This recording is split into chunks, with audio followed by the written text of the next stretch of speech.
Dans ce tutoriel, nous allons structurer la base de connaissances de l'IA. À la fin de cette vidéo, vous saurez créer une information, créer une instruction, choisir le comportement de l'IA, gérer les instructions système, créer un groupe de connaissances, associer les logements concernés et résoudre un conflit entre plusieurs règles. Nous partons du principe que votre premier logement a été activé et que sa base a été initialisée pendant l'onboarding. Avant de créer une connaissance, déterminez à quel logement elle doit s'appliquer. Enregistrez-la directement sur le logement lorsqu'elle concerne uniquement ce bien, par exemple son mot de passe Wi-Fi, l'emplacement de son tableau électrique ou le fonctionnement de son propre thermostat. Utilisez un groupe de connaissances lorsqu'une même règle s'applique à plusieurs logements. Donc, pour le groupe de connaissances, c'est ici. Hop là. Donc, vous pouvez noter un nom du groupe. Par exemple, la procédure de demande de facture, la politique concernant les objets oubliés ou les modalités d'arrivée anticipée appliquées pour une même équipe de ménage. Cette organisation vous évite de recopier et de maintenir la même règle sur chaque logement. Depuis la fiche du logement, ouvrez sa base de connaissances, ici, puis cliquez sur Informations. Commencez par catégoriser le type d'information. On va faire le parking par exemple. Information pratique du coup pour le parking. Hop, vous choisissez un nom clair, parking le plus proche, par exemple. Hop, et ensuite vous renseignez son contenu. Vous pouvez dire le parking le plus proche se situe au 12 rue de la République, à environ 3 minutes à pied du logement. Il est ouvert 24 heures sur 24. Une bonne information doit être précise et immédiatement exploitable par l'IA. Évitez donc les formulations vagues comme il y a un parking pas très loin. Vérifiez que l'information est active, puis enregistrez-la. Ici, ajouter. Rappelez-vous, une information correspond à ce que l'IA doit savoir. Ajoutez une instruction maintenant. Cliquez maintenant sur Ajouter une instruction. Commencez par lui donner un nom permettant de la retrouver facilement. Par exemple, absence d'eau chaude. Dans le contenu, décrivez précisément la situation et la procédure attendue. Nous pouvons écrire, par exemple, lorsqu'un voyageur indique qu'il n'a plus d'eau chaude, lui demander de vérifier que le disjoncteur du chauffe-eau est activé. Si le problème persiste, après cette vérification, le rassurer et prévenir l'équipe.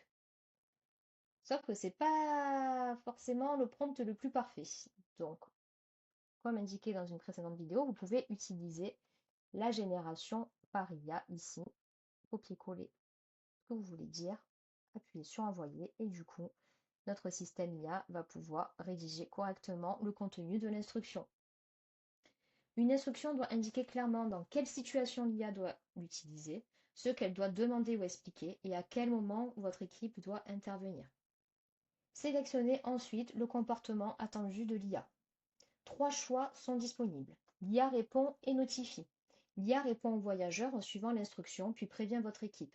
Cette option convient lorsque l'IA peut proposer une première solution, mais que la situation doit rester surveillée. Dans notre exemple d'absence d'eau chaude, l'IA peut guider le voyageur vers le disjoncteur puis notifier l'équipe. L'IA ne répond pas et notifie.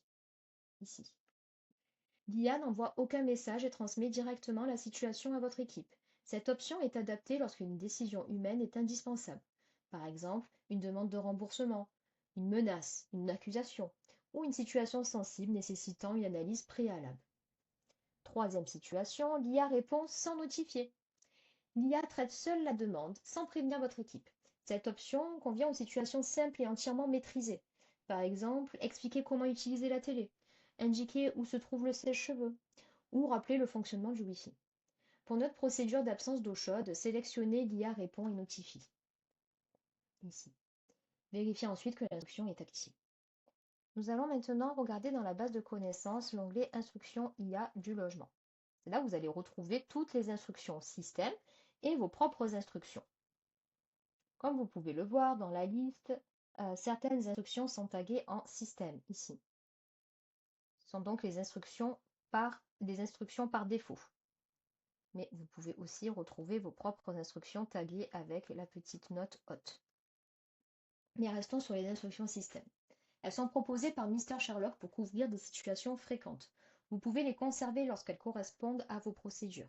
Mais vous pouvez également, en cliquant dessus, les désactiver, les supprimer complètement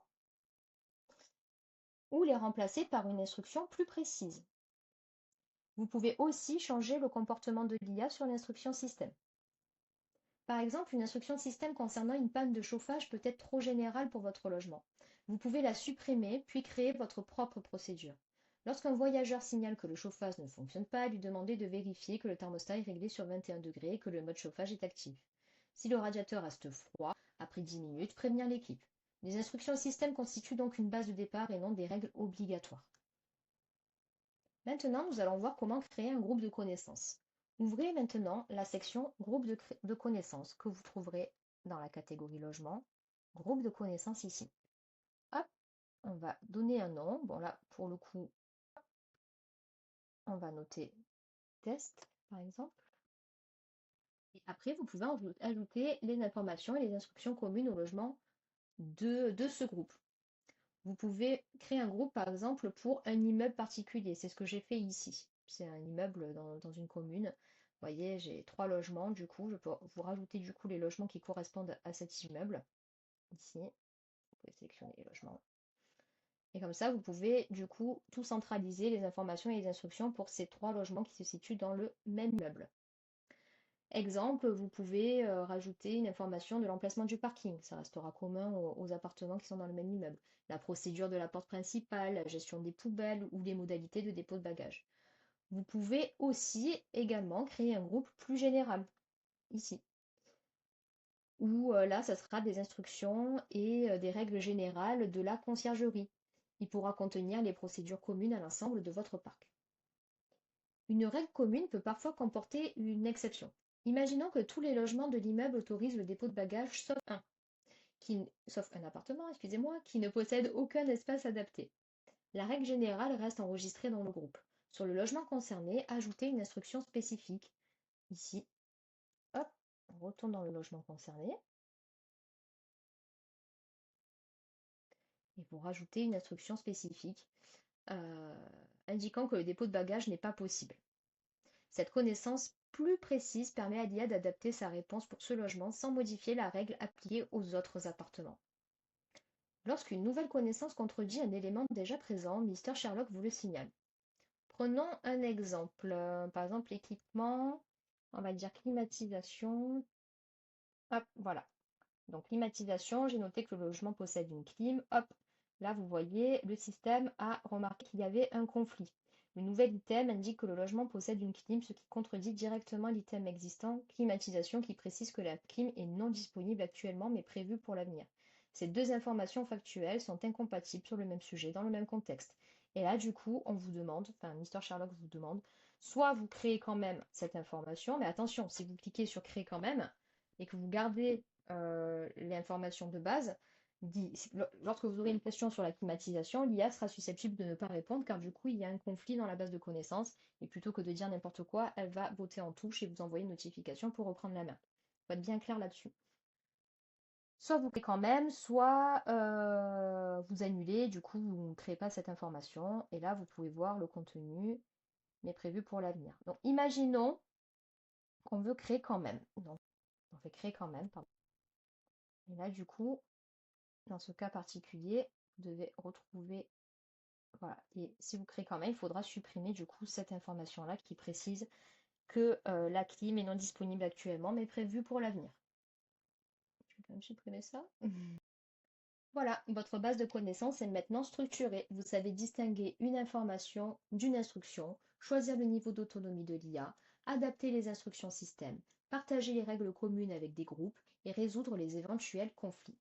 Dans la prochaine vidéo, nous allons découvrir la sandbox et apprendre à tester le comportement de l'IA sans intervenir dans une véritable conversation voyageur. À tout de suite!